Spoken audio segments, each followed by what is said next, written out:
been able to overcome these difficulties, the likelihood of his success would have been greater were he able to choose his time and place of action. By setting the proper trap, Talleyrand took the time and place into his own hands. All of us have only so much energy, and there is a moment when our energies are at their peak.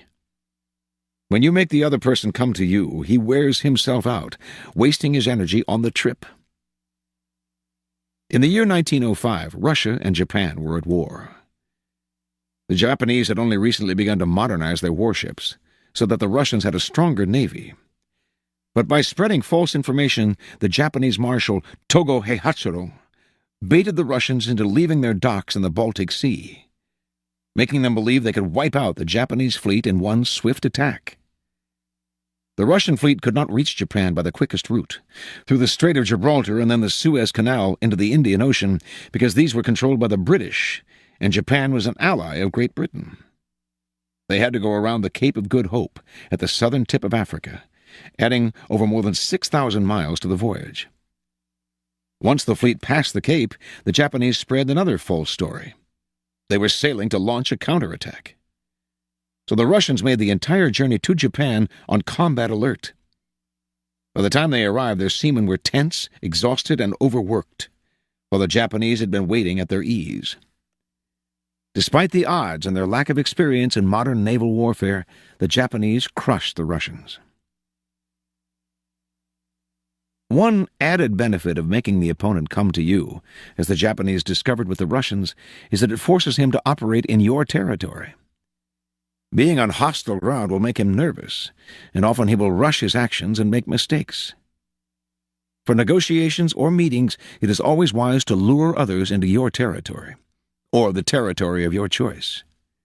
You have your bearings, while they see nothing familiar and are subtly placed on the defensive. Manipulation is a dangerous game. Once someone suspects he is being manipulated, it becomes harder and harder to control him.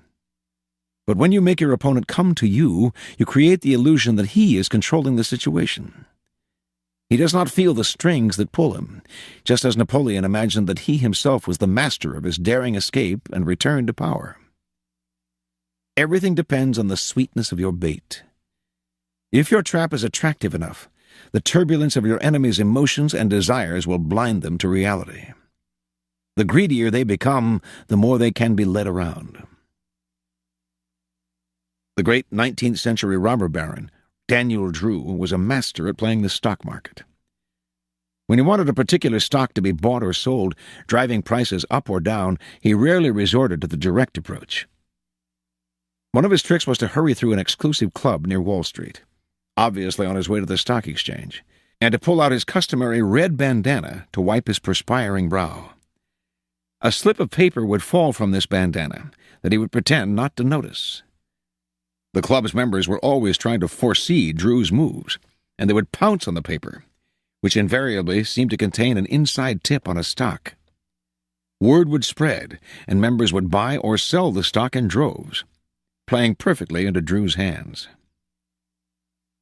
If you can get other people to dig their own graves, why sweat yourself? Pickpockets work this to perfection. The key to picking a pocket is knowing which pocket contains the wallet. Experienced pickpockets often ply their trade in train stations and other places where there is a clearly marked sign reading, "Beware of pickpockets." Passers-by seeing the sign invariably feel for their wallet to make sure it's still there. For the watching pickpockets, this is like shooting fish in a barrel. Pickpockets have even been known to place their own "Beware of pickpockets" signs to ensure their success. When you are making people come to you, it is sometimes better to let them know you are forcing their hand. You give up deception for overt manipulation. The psychological ramifications are profound. The person who makes others come to him appears powerful and demands respect. Filippo Brunelleschi, the great Renaissance artist and architect, was a great practitioner of the art of making others come to him as a sign of his power. On one occasion he had been engaged to repair the dome of the Santa Maria del Fiore Cathedral in Florence. The commission was important and prestigious. But when the city officials hired a second man, Lorenzo Ghiberti, to work with Brunelleschi, The great artist brooded in secret. He knew that Ghiberti had gotten the job through his connections, and that he would do none of the work and get half the credit.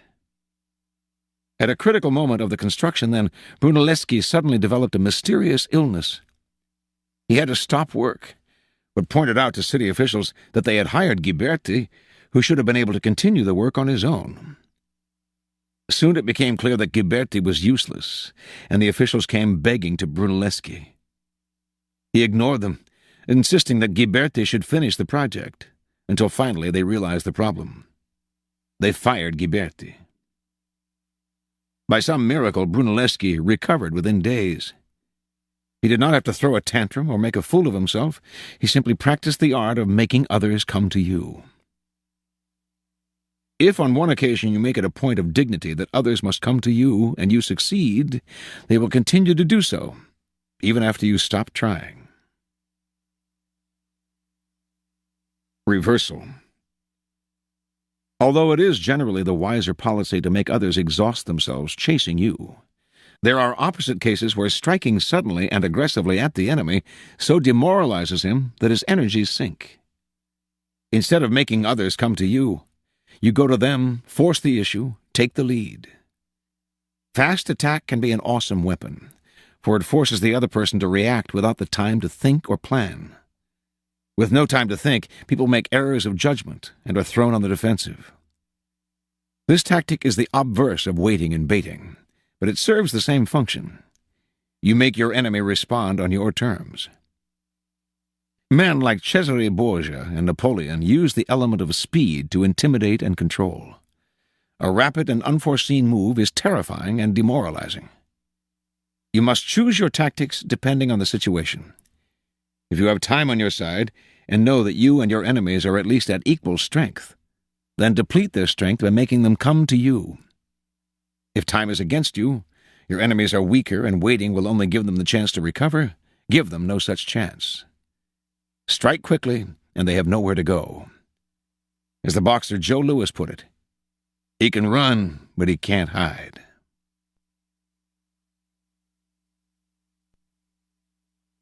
The ninth law. Win through your actions, never through argument. Judgment. Any momentary triumph you think you have gained through argument is really a Pyrrhic victory. The resentment and ill will you stir up is stronger and lasts longer than any momentary change of opinion. It is much more powerful to get others to agree with you through your actions without saying a word. Demonstrate. Do not explicate. Transgression of the law. In 131 BC, the Roman consul Publius Crassus Dives Mucianus, laying siege to the Greek town of Pergamus, found himself in need of a battering ram to force through the town's walls. He had seen a couple of hefty ship's masts in a shipyard in Athens a few days before, and he ordered that the larger of these be sent to him immediately. The military engineer in Athens who received the order felt certain that the consul really wanted the smaller of the masts. He argued endlessly with the soldiers who delivered the request. The smaller mast, he told them, was much better suited to the task, and indeed it would be easier to transport. The soldiers warned the engineer that their master was not a man to argue with, but he insisted that the smaller mast would be the only one that would work with the machine that he was constructing to go with it. He drew diagram after diagram, and went so far as to say that he was the expert, and they had no clue what they were talking about. The soldiers knew their leader, and at last convinced the engineer that it would be better to swallow his expertise and obey. After they left, though, the engineer thought about it some more. What was the point, he asked himself, in obeying an order that would lead to failure? And so he sent the smaller mast, confident that the consul would see how much more effective it was and reward him justly. When the smaller mast arrived, Mucianus asked the soldiers for an explanation. They described to him how the engineer had argued endlessly for the smaller mast, but had finally promised to send the larger one. Mucianus went into a rage. He could not concentrate on the siege, or consider the importance of breaching the walls before the town received reinforcements. All he could think about was the impudent engineer, whom he ordered to be brought to him immediately. Arriving a few days later, the engineer gladly explained to the consul one more time the reasons for the smaller mast. He went on and on, using the same arguments he had made with the soldiers. He said it was wise to listen to experts in these matters, and if the attack was only tried with a battering ram he had sent, the consul would not regret it.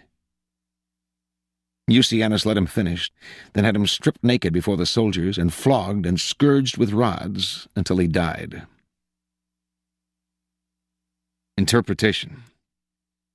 The engineer, whose name has not been recorded by history, had spent his life designing masts and pillars, and was respected as the finest engineer in a city that had excelled in the science. He knew that he was right. A smaller ram would allow more speed and carry more force. Larger is not necessarily better. Of course the consul would see his logic, and would eventually understand that science is neutral and reason superior. How could the consul possibly persist in his ignorance if the engineer showed him detailed diagrams and explained the theories behind his advice? The military engineer was the quintessence of the arguer, a type found everywhere among us. The arguer doesn't understand that words are never neutral, and that by arguing with a superior he impugns the intelligence of one more powerful than he. He also has no awareness of the person he is dealing with. Since each man believes that he is right, and words will rarely convince him otherwise, the arguer's reasoning falls on deaf ears. When cornered, he only argues more, digging his own grave. Once he has made the other person feel insecure and inferior in his beliefs, the eloquence of Socrates could not save the situation. It is not simply a question of avoiding an argument with those who stand above you. We all believe we are masters in the realm of opinions and reasoning. You must be careful, then. Learn to demonstrate the correctness of your ideas indirectly. Observance of the law. In 1502, in Florence, Italy, an enormous block of marble stood in the works department of the Church of Santa Maria del Fiore. It had once been a magnificent piece of raw stone, but an unskillful sculptor had mistakenly bored a hole through it where there should have been a figure's legs, generally mutilating it. Piero Soderini, Florence's mayor, had contemplated trying to save the block by commissioning Leonardo da Vinci to work on it, or some other master, but had given up, since everyone agreed that the stone had been ruined. So, despite the money that had been wasted on it, it gathered dust in the dark halls of the church. This was where things stood until some Florentine friends of the great Michelangelo